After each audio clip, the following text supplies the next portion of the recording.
নমস্কার, welcome back to my channel মিলির cook house with blog. তো আজকে আমি গরমে শরীর ঠান্ডা রাখার জন্য ছাতুর শরবত কি করে খেতে হয় সেটাই তোমাদের সাথে শেয়ার করব।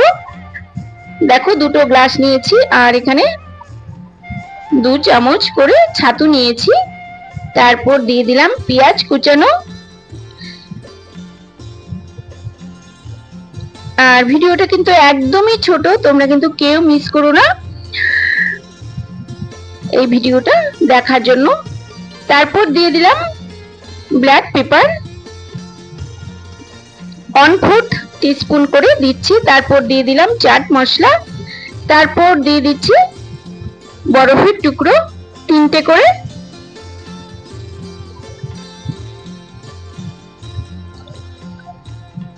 দিয়ে দিচ্ছি স্বাদ মতো নুন।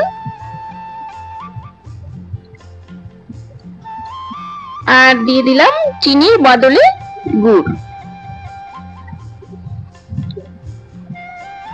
এবার দিয়ে দিচ্ছি ঠান্ডা জল, ফ্রিজে রাখা ছিল ঠান্ডা জল দিয়ে দিলাম। দিয়ে ভালো করে চামচ দিয়ে ঘুটে নেব।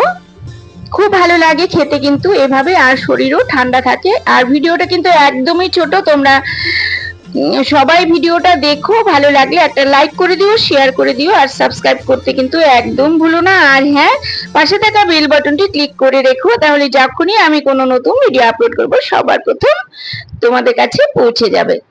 দেখো কত সহজেই তৈরি হয়ে গেল শরীর ঠান্ডা রাখার ছাতুর শরবত।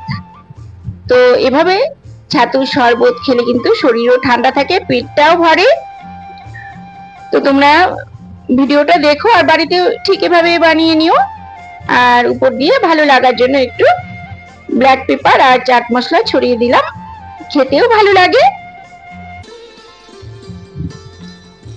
দেখো কত সহজেই তৈরি হয়ে গেল ছাতুর শরবত। গরমের কিন্তু একদম উপযুক্ত খাবার ছাতুর শরবত। কিছু খেতে ভালো লাগছে না, এভাবে ছাতুর শরবত বানিয়ে খেতে পারো, শরীর কিন্তু ভীষণ ঠান্ডা থাকে। তো তাহলে দেখলে তো কত সহজেই তৈরি হয়ে গেল ছাতুর শরবত।